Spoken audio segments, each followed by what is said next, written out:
What some probably don't realize is that, while the Oktoberfest is the biggest folk festival worldwide, it is very much still a local attraction, as well as a draw for tourists.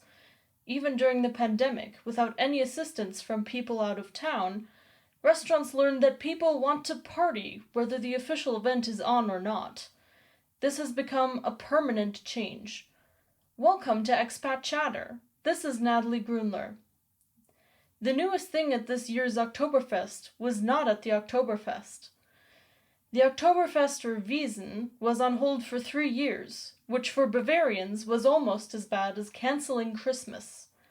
Restaurant and brewery owners quickly filled the gap, and their cash registers, by creating an open-air Oktoberfest-like atmosphere in restaurants in the center of the city. Now they have become an extension of the real thing. Servers wear the usual Bavarian garb, tables are decorated with hops and straw wreaths, and they serve the same food that you would get at the Wiesn: chicken, duck, sausages, and Oberste, a Bavarian cheese spread. They also have Brotzeitbretter, or snack boards, with cheese, radishes, and pretzels. If you still don't believe me when I say the Oktoberfest isn't just for tourists, you have clearly never tried to reserve a table there. The official website says openly that it is virtually impossible to get a reservation on a Friday or Saturday night, or even for lunch.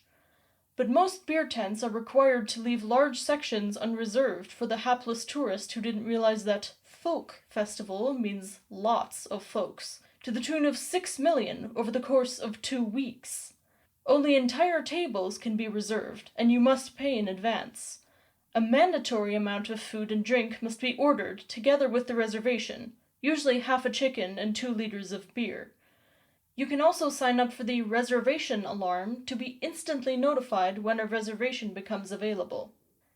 If Bavaria ever seceded from Germany, a visit to the Oktoberfest would serve as an excellent, if demanding, citizenship test, since it combines eating large amounts of meat with large amounts of bureaucracy. The beer would be the final hurdle. The amount alone is enough to vanquish many people. A standard Mass or stein of beer is a whole liter.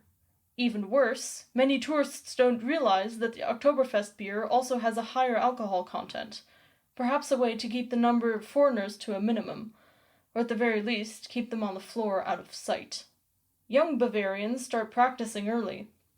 An 8th grade classmate of my daughter's once managed to convince a group of Japanese tourists to give him the rest of their beer vouchers after he noticed that after 1 beer they had already had enough. The classmate and his friends suffered from no such inhibitions and paid the price with hangovers the next day on a hiking field trip at school. American tourists are shocked to discover that you have to pay for your water in German restaurants. More precisely, you must order and pay for mineral water, and if you're not careful, it will be carbonated, which is not to everyone's taste. This contrasts sharply to the ever-present pitchers of ice water that are automatically placed on tables in American restaurants. Now this is changing. For the first time, they have free water coolers available everywhere on the fairgrounds. Perhaps this is a smart preventative cooling measure for women squeezed into tight dindels and men boxed into lederhosen.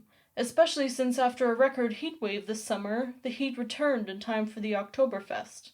But the Oktoberfest is not just about beer. Half of the fairgrounds consists of rides. If you're American, and some of them look familiar, that's probably because roller coasters made in Germany are all over the world. One of these is the Millennium Force, designed by a German, Werner Stengel, which thrills and terrorizes its visitors in the Cedar Point Amusement Park in Sandusky, Ohio. How about the Ride to Hell, Fahrt zur Hölle?